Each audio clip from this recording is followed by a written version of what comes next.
Let's talk all things Hyrox. So unless you've been living under a rock, you will know that Hyrox Manchester took place this weekend. And I don't know why. I don't know whether it's just because I'm now interested in looking at that content, but it seems like everyone is now doing Hyrox. And I just wanted to give you my take on it as a first timer, how I found it, how I trained for it, etc., all the information. And yeah, just talk about it because honestly, it was an absolute hoot. So yeah, let's just get straight into the video. We will talk about it. I've had people ask me questions on Instagram. I've had quite a lot of questions on TikTok as well. If you're not following those, make sure to go and give them a follow because I'm going to be posting a lot more content regarding Hyrox, hybrid training, etc. going forward because life has took quite a turn.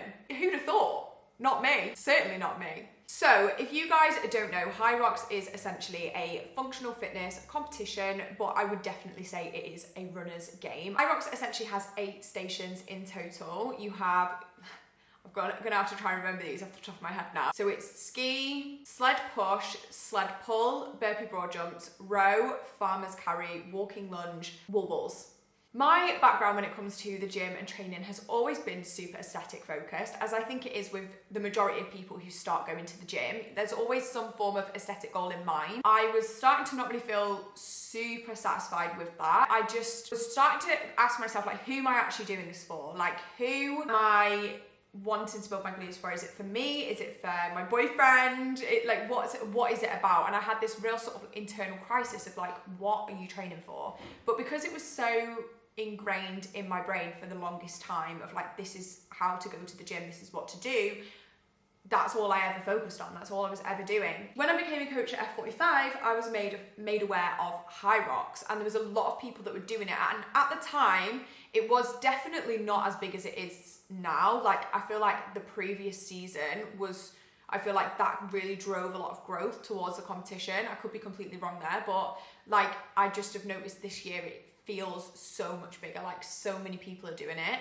And yeah, I decided, you know what, I'm gonna challenge myself, I'm gonna do something, and decided to sign up for the women's doubles. Start off talking about how race day went down, and then what I will do is go over some of the training I did, some of the mistakes I made, some of the things I'm improving for the future, etc.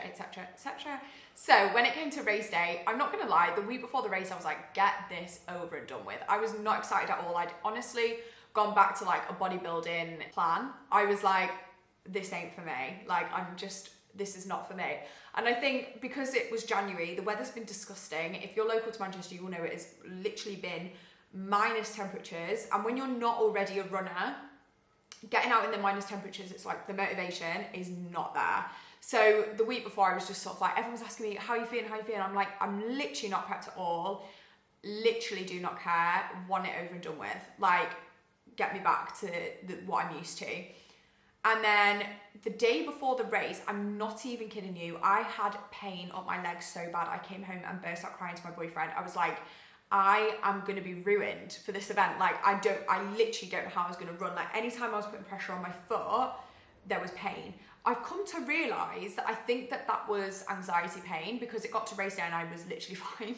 I don't know what that was about. Yeah, so the night before I went to bed super early. We were in the 8 a.m. wave, which I was really happy about because I always train really early in the morning. I was really happy because me, Meg and Lauren were all in the same wave and we're all coaches at F45. So I kind of was like, they're there.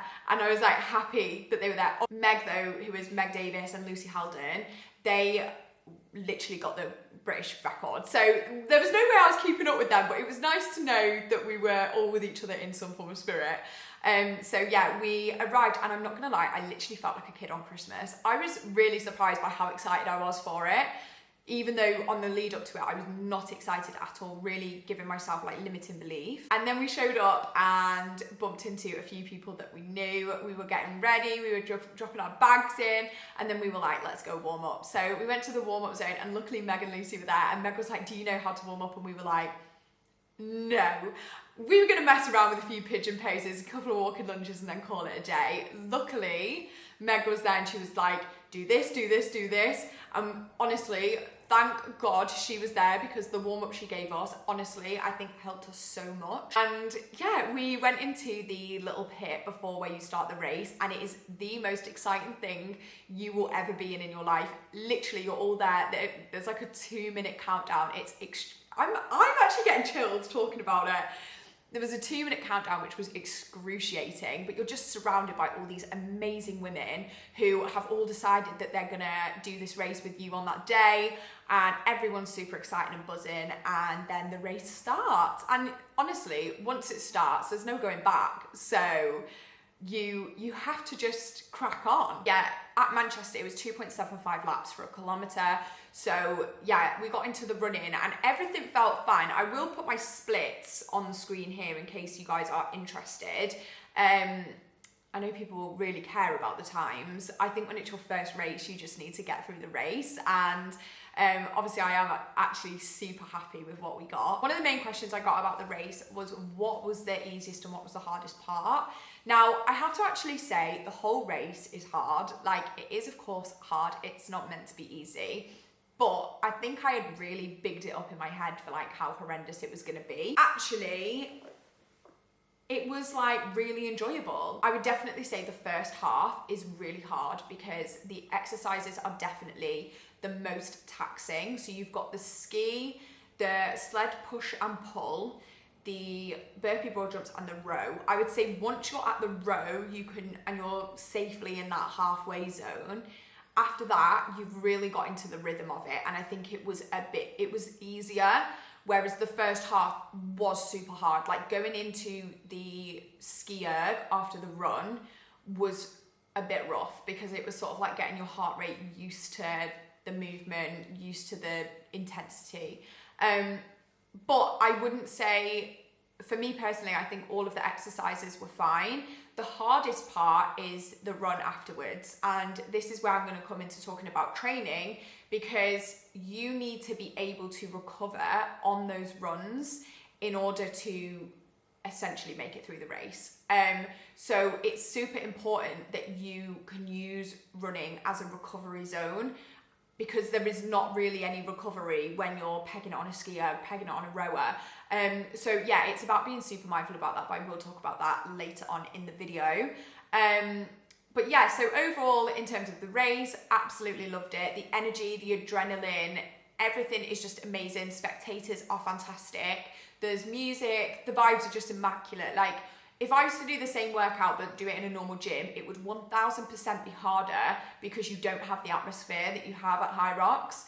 But yeah, it was hard, it was great, loved it. And our time overall was 1 hour, 14 minutes and 24 seconds, which, to be honest, for a first go around is not too shabby.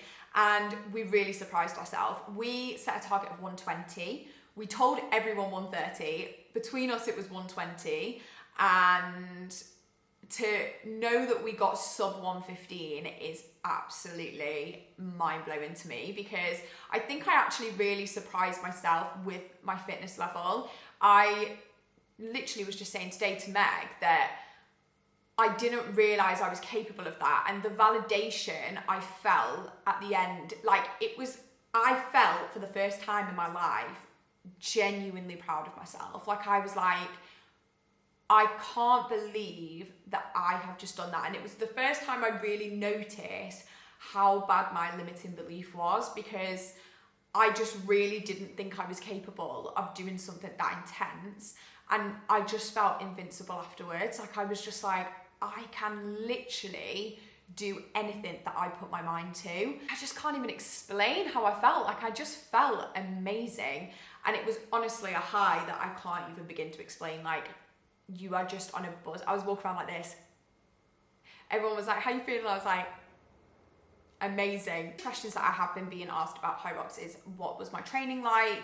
What is it? How do you even train for it? I'm obviously not an expert in how to train for Hyrox, but this is what I did. And then I will talk about what I'm going to be doing differently for next time. So because Hyrox was so new to me, I think one of the best things that you can do as a beginner is join some form of group training class.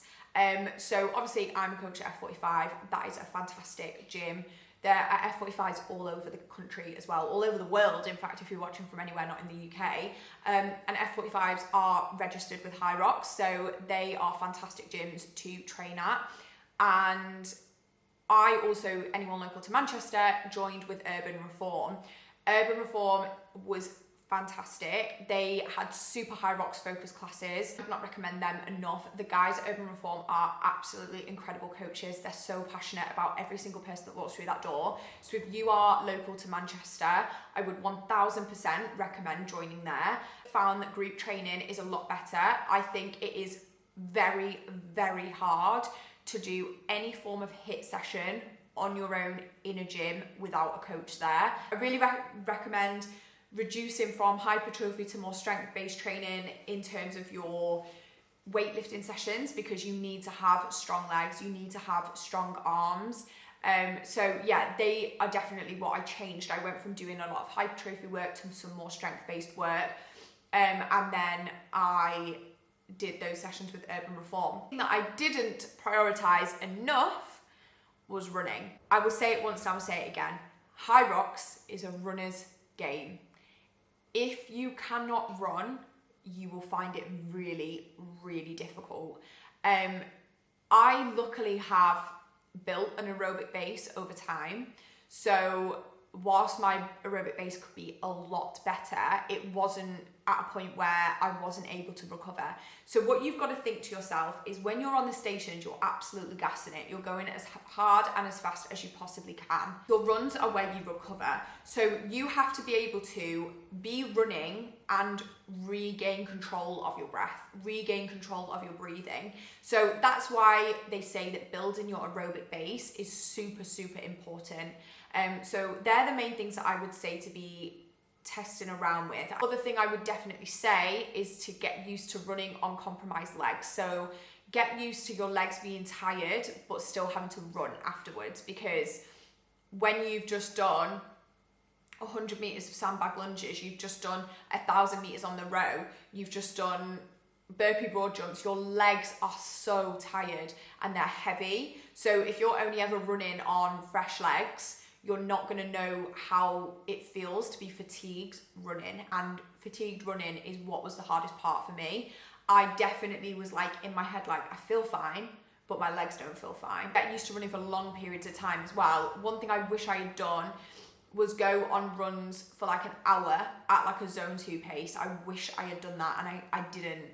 So that's what I think is personally really important to me. That's what I'm going to be prioritizing going forward. I did get a question about nutrition. I'm not going to dive too much into nutrition because, to be honest, I'm absolutely not qualified to talk about it. There's some great coaches. I will leave their apps below who can train and take you through that, and who also have really great pages filled with a lot of advice. So finally, I just wanted to talk about what's next for me, what's next for my social medias, what you're going to be seeing. My goal when 2024 started was to build muscle. I just wanted to build my glutes, build my back, build the muscle. And quite frankly, the feeling I got at the end of that race was enough to turn the entire trajectory of my training completely 180. So excitingly, I have just signed with a coach. I've signed with Meg Davis Health. I'm so excited to work with Meg. I'll be documenting my journey because I don't want to announce anything yet because I'm not physically signed up for anything. So I want to do more Hyroxes. I want to get fitter. I want to get stronger.